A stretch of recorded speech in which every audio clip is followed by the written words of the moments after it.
नमस्कार, स्वागत आपका हरियाणा न्यूज़ 24 पे। मैं हूं मुन्ना लांबा, मेरे सहयोगी हिमांशु लांबा के साथ।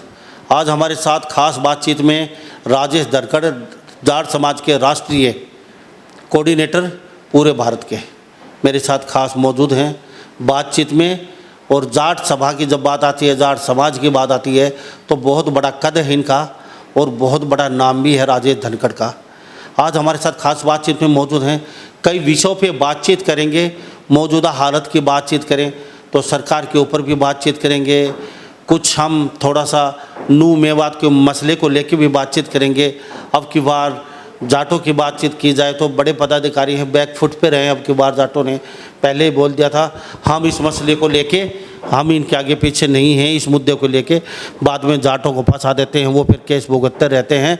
अब हम झांसे में आने वाले नहीं हैं। फिलहाल मौजूदा सरकार की बातचीत करेंगे और फिलहाल बातचीत करेंगे जनसंवाद यात्रा निकल रही है खट्टर साहब की पूरा हरियाणा प्रदेश में, और बड़े बड़े गाँव को चिन्हित करते हैं और उन्हीं में जनसंवाद करते हैं जाके। तो मेरे साथ जाट समाज के बड़े कद है राजेश धनखड़ मेरे साथ खास बातचीत में मौजूद हैं। धनखड़ साहब, आपका बहुत बहुत स्वागत है हमारे हरियाणा न्यूज़ 24। लांबा साहब, न्यूज़ 24 देखने वाले सभी दर्शकों का हाथ जोड़ के नमस्कार। धनखड़ साहब, सबसे पहले आज बातचीत करेंगे, लोग देख रहे हैं, सुन रहे हैं। खट्टर साहब पिछली बार यात्रा निकाली थी, एक बहुत बड़ी डीजे वीजे गाजे वाजे लगा के एक रैली, परिवर्तन यात्रा। मैं मनोहर बोल रहा हूँ, एक गाना बड़ा प्रसिद्ध होता उस समय और हर बच्चे की, हर आदमी की ये जुबान पर रच गया था। अब की बार चल रही है जनसंवाद यात्रा और उन्हीं गांव में यात्रा होती है जो गांव बड़े हैं, उनको चिन्हित किया गया है। तो जनसंवाद यात्रा को बातचीत की जाए तो कहीं पे कुछ सारे दिन आप खबरों में, मीडिया पे चल रहा है, तो कितना सही कितना गलत मानते हो? अब इस तरीके से इतनी बड़ी कुर्सी है खट्टर साहब के पास, इतना बड़ा पद है, इतना बड़ा कद है, तो क्या इस तरीके की अगर आपके पास पावर हो तो आप किस नज़र से देखो, ये कोई जन संवाद यात्रा नहीं है, ये जनता का संवाद यात्रा है। और ये संवाद लेने के लिए हरियाणा की जनता को परेशान कर रहे हैं और प्रदेश के पैसे के लुटवा रहे हैं बेफिजूल में। जैसे इनकी साइकिल यात्रा निकल रही है, अरे इनके 3 पीढ़ी लोगों ने साइकिल पर यात्रा की है, कितनी सिक्योरिटियाँ लगी थी, कितने लोग परेशान करे थे, हजार पुलिस वाले, 6 लग्जरी गाड़ियाँ, एम्बुलेंस, फायर ब्रिगेड, सब कुछ साथ लेके जो मुख्यमंत्री जन संवाद यात्रा करे। मैं तो कहता हूँ मुख्यमंत्री जी, आप मुख्यमंत्री के नाम पर कलंक होते साबित हो रहे हो।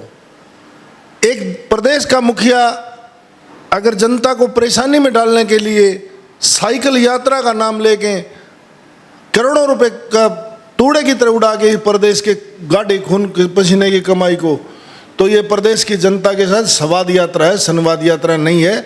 और ना साइकिल यात्रा है, साइकिल यात्रा को नाम दिया है नशा रोकने वाली यात्रा, यानी कि नशा को लोगों का अवेयरनेस करेंगे। हम चाहते हैं, बहुत अच्छी बात है, नशा रोकने के लिए यात्रा निकले, पर मुख्यमंत्री तो खुद नशे में है। बीजेपी के लोग तो खुद नशे में हैं। कोई सुल्फे का नशा कर रहा है, कोई गांजे का नशा कर रहा है, कोई अफीम का कर रहा है। वो समाज में एक दूषित लोग हैं। और कोई राज के नशे में इस तरह के अहंकारी बात कर रहा है तो खुद दूषित आदमी है। नशा तो राज का भी हो सकता है ना। ये तो नशे के राज में कभी किसी को चांद पे भेज रहा है, कोई शिकायत करने है उसको कह रहा है मैं तेरे को उठवा दूंगा। जब मुख्यमंत्री के कानों में सच्चाई सुनने की हिम्मत नहीं है तो इस मुख्यमंत्री की कुर्सी को कलंकित करने का काम मनोहर लाल खट्टर ना करे। ये कभी हिंदू, कभी मुसलमान, कभी जाट, कभी नॉन जाट, कभी संवाद यात्रा, कभी कुछ। इस आदमी ने 700 बार प्रदेश में नेट को बंद करा दिया, 4 बार हरियाणा को जड़वा दिया, जात पात पे लोगों को लड़ा दिया, मेवात में हिंदू मुसलमान करा के लोग मरवा दिए, 1500 मकानों पे बुलडोजर फरा दिया। क्या यही संवाद यात्रा है? ये तो जनता का एक गरीबी का संवाद यात्रा है। राजस्थान का मुख्यमंत्री 500 रुपये में सिलेंडर दे रहा है, क्या ये मुख्यमंत्री नहीं है? वो 25 लाख रुपए का बीमा दे रहा है, ये कितने लोगों को दे रहा है? राजस्थान में किसानों का कर्जा माफ हो रहा है, हरियाणा में क्या हो रहा है? आप मेडिकल सरकारी हॉस्पिटलों में जाओ, अगर मुख्यमंत्री जी इस पैसे को ना उड़ा के, अगर प्रदेश की एक मांग है शिक्षा और स्वास्थ्य आप फ्री दीजिए, जो विदेशों में जीएसटी लोग दे रहे हैं, उनके 25-50 लाख 2 करोड़ के बिल गवर्नमेंट भर रही है। हम 28% जीएसटी दे के जो हमारे गाढ़े खून पसीने के पैसा एक एक आदमी दे रहे हैं टैक्स के तौर पे, आप उसका स्वाद यात्रा के तौर पे यूज कर रहे हो। क्या प्रदेश का मजाक बना रखा है इन लोगों ने। पहले तो मुख्यमंत्री अपने दिमाग की जांच करा ले, क्या वो नशे में है या कैसे है। चांद पे भेजने के लिए उसको ये नहीं पता कि हजारों करोड़ रुपया खर्च करके चांद पे भेज के हिंदुस्तान का नाम ऊंचा साइंटिस्ट किया है, ये एक औरत को चांद पे भेज रहा है। क्या एक मुख्यमंत्री का ये तरीका है। इस प्रदेश में ना विपक्ष में हिम्मत है बोलने की। विपक्ष का रोल भी हमारे जैसे सामाजिक लोग अदा कर रहे हैं। सरपंचों के ऊपर लाठियां बरसाई जा रही हैं, मजदूरों के ऊपर लाठियां बरसाई जा रही हैं, कर्मचारियों के ऊपर लाठियां बरसाई जा रही हैं। इस प्रदेश में 9 साल से ये आंदोलन का प्रदेश बना दिया। विकास के नाम पे लोगों को ठगा गया। क्या हरियाणा में, इस देश में बसने वाला हर नागरिक का एक सम्मान और स्वाभिमान होना चाहिए। क्या मुख्यमंत्री और इसके मंत्री जिन गाड़ियों में घूम रहे हैं, जो पुलिस प्रोटेक्शन ले रहे हैं, उस पुलिस प्रोटेक्शन का पैसा, इनकी गाड़ियों में जलने वाला डीजल और पेट्रोल हमारे जीएसटी का पैसा, इनके बाप दादा का खून कमाई का पैसा नहीं है। ये हरियाणा की 3 करोड़ जनता का शोषण कर रहे हैं लोगों का। क्या राजनीति कैसे चलेगी। इस प्रदेश को कैसे, कितनी बार ठगा जाएगा, इस प्रदेश को कितनी बार जलाया जाएगा। कितनी यूनिवर्सिटियां बढ़ा दी इसने। ना रोजगार पे बात है, ना शिक्षा पे बात है, ना स्वास्थ्य पे बात है। उसके बावजूद जन संवाद यात्रा निकाल रहा है। किसी सरपंच की बेइज्जती कर देना, किसी औरत को कह देना तेरे को चांद पे भेज दूंगा, उस औरत कहते उसका धनी है, वो अपने घर बार की औरत है, आपकी तरह रानी नहीं छुट रही। वो किसी की औरत की तरफ आंगली उठा के देख मुख्यमंत्री की कुर्सी से हटके। और गांव में जाके अगर मनोहर लाल खट्टर अपनी माँ का दूध पिया तो किसी गांव में जाके कह किसी औरत को तेरे को चांद पे भेज दूंगा। हमारे समाज की औरतों को एक मुख्यमंत्री चांद पे भेजने का काम करेगा और इस प्रदेश के लोग चुपचाप सुनते रहेंगे इसकी बेइज्जती को। आपकी बदौलत लोग चुप नहीं रहे, आपकी मुख्यमंत्री की कुर्सी की इज्जत के लिए चुप रहे। अगर मनोहर लाल खट्टर जिस दिन मुख्यमंत्री की कुर्सी से उतर जा, किसी औरत को यह कह के देखना कि तेरे को चांद पे भेज दूंगा, तो फिर वहां से ठीक ठाक अपने घर आ जाना। तो हमारे साथ राजेश धनखड़ खास बातचीत में बने हुए हैं, जाट समाज के बहुत बड़े चेहरा हैं ये। धनखड़ साहब, अभी चुनाव का दौर आ चुका है, साथ भी हो सकते हैं, अलग अलग भी हो सकते हैं चुनाव। तो ये सत्ता का नशा सर चढ़ के, जैसे हुड्डा साहब थे 2 बार बन गए थे, तो सत्ता का नशा 2 बार बनने के बाद उनके सिर पे भी चढ़ के बोलता था, वो भी हद से ज़्यादा मतलब और कॉन्फिडेंस थे। अब के बार खट्टर साहब तीसरी बार के बारे में सोच रहे हैं, हुड्डा साहब भी तीसरी हैट्रिक के बारे में सोचते थे उस समय। तो ये सत्ता ऐसी चीज़ है, नशा चढ़ ही जाता है कुर्सी का। तो इन 9 साल बीत चुके, इन कार्यकाल को बीजेपी को किस तरीके से देख। मैं अपने 30 साल के अनुभव के हिसाब से आपके दर्शकों को बताना चाहता हूँ कि जब जब सरकारें मजबूत बनेंगी तो प्रदेश और देश की जनता मजबूर होगी। जब हम इनके हाथ मजबूत करते हैं तो इनका हाथ गरीब के गले को दबाने में काम करता है, और जब ये कमज़ोर सरकार बनाते हैं तो ये हाथ फैला के भीख मांगते हैं। ये हमारे लोगों की एक मानसिक कमजोरी थी जो इतने बड़े बहुमत से इनकी सरकारें बनाई। अगर इनकी कमज़ोर सरकार होती थी, ये चांद पर क्या भेजता, क्या संवाद यात्रा निकालता।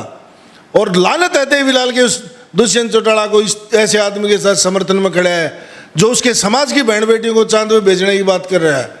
अगर आज चौधरी देवीलाल जिंदा होते, इस कुर्सी को ठोकर मार के अपने घर बैठ जाते, जमीन पा के आंदोलन खड़ा कर देते, क्या मुख्यमंत्री चांद पे भेजेगा औरतों को? क्या किसी का घर नहीं बसने देगा? इनका तो नारा चल गया ये कि बसा नहीं घर हमारा, बसने नहीं देंगे तुम्हारा। धनखड़ साहब, मैं एक बात बताना चाहूँगा, विकास की दृष्टि से 9 साल में क्या कुछ बदला है? आप पूरे भारत के जाट समाज के बहुत बड़े पदाधिकारी हैं, तो इस दृष्टि से कैसे देखते हैं आप? इस हरियाणा की बात करें हम, तो विकास की दृष्टि से कुछ आपकी नज़र में कुछ हुआ है, या फिर आप अभी कह रहे हैं कभी मुसलमान, कभी कुछ, कभी कुछ, कभी कुछ, ये नारा ही देते रहते? देखो, एक सामाजिक बात बता रहा हूँ आपके दर्शकों को। विकास तो उन लोगों के पैदा होते हैं जिनके घर बसे हैं। ना इनके घर में थाली बजी, इनने थाली और ताली देश से बजवा दी, काशन बजवा दिए। विकास क्या होगा जब देश का प्रधानमंत्री भारत एक देश में, हरियाणा में कहावत है कि वह तेरे तो भांडे बाज गए। इसने तो देश के भांडे बजवा दिए। विकास नाम की कहाँ चीज है? एक एक फुट के गड्ढे हैं इस रोडों पे, स्कूलों में टीचर नहीं है, हॉस्पिटलों में दवाई नहीं है, और सरकार में किसी की सुनाई नहीं है। वन नेशन वन इलेक्शन पे देश को बरगलाने का काम कर रहे हैं। G20 करके देश का जो सम्मान बढ़ना चाहिए उसका अपमान की तरफ ले जा रहे हैं। क्या विदेश के लोग अपने देश में जाके ये कहेंगे हिंदुस्तान में हिंदू मुस्लिम और मणिपुर में लड़कियों को नंगा घुमाया जा रहा है? क्या विदेश को भारत के चरित्र और चित्र दिखाने के लिए बुलाया गया है यहाँ? और वन नेशन वन इलेक्शन की जो ये बात कर रहे हैं, उस देश को दोबारा से गुलाम बनाने की बात कर रहे हैं। इस देश में अगर होना मांग करनी चाहिए तो वन नेशन और वन एजुकेशन होना चाहिए, वन नेशन और वन स्वास्थ्य होना चाहिए, वन नेशन और वन रोजगार होना चाहिए। जब वन नेशन वन इलेक्शन के ऊपर घूमते हैं, एजुकेशन, स्वास्थ्य, रोजगार, इसका नाम निशान नहीं लेने देते ये सरकार में। जब जब चुनाव आते हैं तो नए नए झूठ और पाखंड करके ये इस मैदान में आ जाते हैं। ये भेष बदलने वाले लोग हैं। धनखड़ साहब, चलो मान लेते हैं आपकी बात, चलो 9 साल में आपकी नज़र में कुछ नहीं हुआ, लेकिन अभी सरकार अगर कांग्रेस आ जाती है तो हुड्डा साहब दावेदारी ठोक रहे हैं, शैलजा दावेदारी ठोक रही है, सुरजेवाला दावेदारी, किरण चौधरी दावेदारी, तो कांग्रेस की भी कहीं दूर दूर तक गोटी फिट होती नज़र नहीं आ रही। उधर दुष्यंत चौटाला राजस्थान में फाइट कर रहे हैं, यहाँ भी फाइट कर रहे हैं, उधर अभय चौटाला की बातचीत करें तो सब कहीं ना ढुलमुल रवैया लग रहा है। तो क्या लगता कौन इस हालत में फिट रहेगा और कौन सरकार चला के कुछ उनको हरियाणा का भला कर सकता है?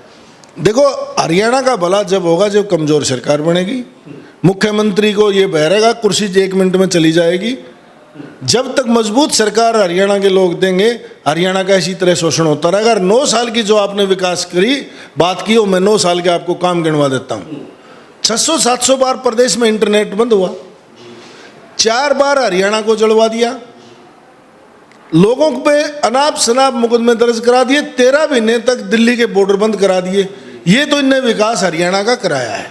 पहलवान बैठे रहे, जो विश्व में सबसे बड़ी लड़कियां हिंदुस्तान का नाम रोशन करने वाली, उस फेडरेशन से भारत के कुश्ती को बाहर कर दिया। दुनिया में से बड़ी बेइज्जती क्या होगी कि हमारा बच्चा कोई विदेश में मेडल लेगा तो हिंदुस्तान का फ्लैग नहीं फहरा सकता। इन्हें विदेशों में अपने तिरंगे के सम्मान के लिए जो हमारे 36 बिरादरी के जवान लोग अपने कुर्बानियां दे के झंडे का ऊंचा रखते हैं, और ये लोग तो झंडे की तो इन विदेशों में कराने का काम कर दिया। क्या देश के अंदर ये उम्मीद रहेगी कि जो बेटियां दुनिया में तिरंगा फहराने वाली थी, आज दुनिया में बैन लगा दिया गया, तिरंगा नहीं फहरा सकते? तिरंगे का अपमान किसने किया? क्यों किया? इनकी संघ की जो नारंगी पिस्सू हैं, इन्हें अपने मुख्यालय पर तिरंगा नहीं फहराया। ये राष्ट्रवादी थोड़ी हैं, ये तो नक्सलवादी लोग हैं। ये कभी भी राष्ट्र की बात नहीं करते। अगर राष्ट्र की बात करते तो आज भारत के खिलाड़ी विदेशों में तिरंगा फहराते। यही काम रह गया बस देश में। हिंदू मुसलमान, जाट नॉन जाट, पटेल नॉन पटेल, फलाना धगड़ा, कभी मराठा नॉन मराठा, पटेल नॉन पटेल। राजस्थान में और कुछ, किसी लड़की को मार दिया परिवार की परिस्थितियों ने, उस पर हिंदू मुसलमान को जोड़ के व्हाट्सएप यूनिवर्सिटी से चला देते हैं। ये प्रदेश में कितने गुमराह करेंगे लोगों को? तो धनखड़ साहब, चलते चलते एक बात और जानना चाहूँगा। चलो मान लेते हैं खट्टर साहब तक बात सुन रहे हैं, उनके पास जा भी रही होगी, तो जन संवाद यात्रा जो कर रहे हैं उस तरीके से जनता में कमी आकर उस तो देखने को मिल रहा है। लेकिन अब हम बात करें मेवात की, कहीं ना कहीं जाट समाज बैकफुट पे चला गया और हम साथ नहीं देंगे, हमें आगे कर देते हैं और वो फिर मुकद में हम भुगते फिरते हैं। तो आपकी बार ये क्या समझ में नहीं आया? नहीं तो हमेशा जाट किसी भी लड़ाई में अग्रणी भूमिका निभाता है, बढ़ चढ़ के हिस्सा लेता है, चाहे वो कितनी आंदोलन हो, सबसे आगे जाट में। आप पत्रकार लोग जो बात आपने सवाल किया बैकफुट पे, ये तो हमारे समाज की एक बेइज्जती की बात है। हम बैकफुट पे नहीं थे मेवात में, हमने आगे कोई इस लड़ाई को बुझाने का काम किया है। हमने पक्ष और विपक्ष दोनों की हालत देखी है। लेकिन फिर उधर से लोगों का एक रिएक्शन भी था, तो ये हिंदू नहीं, हिंदू धर्म के खिलाफ हैं ये, जैसे मेवों के साथ चले गए तो लोगों का ये रिएक्शन भी दिया। हाँ, हम नागपुरिया हिंदू नहीं हैं, हम भारतीय हिंदू हैं, हम ही राष्ट्र के हिंदू हैं, हम अपने समाज के हिंदू हैं। परंतु नागपुर के चिंटू और ये जो नारंगी पिस्सू वो हिंदू नहीं है, पेड हिंदू नहीं है हम। अगर ये जाट समाज को हिंदू नहीं मानते तो वीर गोखला ने 2500 औरंगजेब के सिपाही मार दिए। 1 जनवरी को ये नाम तक नहीं लेते उस योद्धा का जिस आगरा में उसका हाथ काट के फुहारा खून का निकला था। उस महाराजा सूरजमल का नाम तक नहीं लेते जिसने दिल्ली के किवाड़ तार के भरतपुर में चढ़ा दिए। वीर दादा कान्हा का नाम तक नहीं लेते। ये कौन से हिंदू हैं? सिर्फ इनके संगठन के लोगों ने हिंदू बचा दिया। जब हमारे लोग मुगलों से तलवारों पर लड़ रहे थे, जब भी अपनी सलवारों का सौदा कर रहे थे, इनको शर्म नहीं आती? अगजाटों को ये कह रहे हैं कि हिंदू नहीं है। हिंदुओं हैं जो अकबर औरंगजेब के साले थे, वो हिंदू हैं क्या? हम तो हिंदू थे, हिंदू हैं, हिंदू रहेंगे, अपने धर्म की रक्षा करेंगे, अपने राष्ट्र की रक्षा करेंगे। अगर हमारा राष्ट्र सुरक्षित होगा तो हमारा धर्म सुरक्षित होगा। अगर हमारे राष्ट्र को किसी ने आंख उठा के देखा तो पहले हम राष्ट्रवादी हैं। हम हिंदू मुसलमान के नहीं है, हम नागपुरिया नहीं है, हमको चिंटू नहीं है, ना बुलबुल है बेकाऊ। हम ही राष्ट्र के आदमी हैं, राष्ट्र के हैं, राष्ट्र के रहेंगे। और आपके चैनल के माध्यम से मैं एक ही बात कहना चाहता हूं कि बीजेपी के हाई कमान से मेरी एक सुझाव है, मनोहर लाल खट्टर को कहीं हॉस्पिटल में चेक करा लें, कभी दिमाग खराब ना होगा। वो कभी चांद पे भेज रहा है, कभी कुछ कर रहा है, या इसकी संवाद यात्रा को बंद करा दें। नहीं तो याद रखना, जैसे ओम प्रकाश चौटाला ने पूरे प्रदेश में यात्रा निकाली थी, सरकार आपके द्वार, उसके बाद 9 सीट आई थी। बीजेपी की भी अंतिम यात्रा है ये, 9 सीटों में कभी बीजेपी ना सिमट जाए। तो धनगर साहब, आपका बहुत बहुत धन्यवाद। बातचीत की, हमारे प्लेटफॉर्म पे आए, आपका कीमती समय दिया आपने, बहुत बहुत धन्यवाद। धन्यवाद आपके दर्शकों को और आपको। तो हमारे साथ ये राजेश धरखड़ बड़ौदा जाट समाज के पूरे भारत के कोऑर्डिनेटर हैं और ख़ास बातचीत हमारे साथ। तो इस बारे में आप क्या सोचते हैं? सभी इन बातों के साथ मैं मुन्ना लांबा, मेरे सहयोगी हिमांशु लांबा के साथ हरियाणा न्यूज़ 24। नमस्कार, जय हिंद।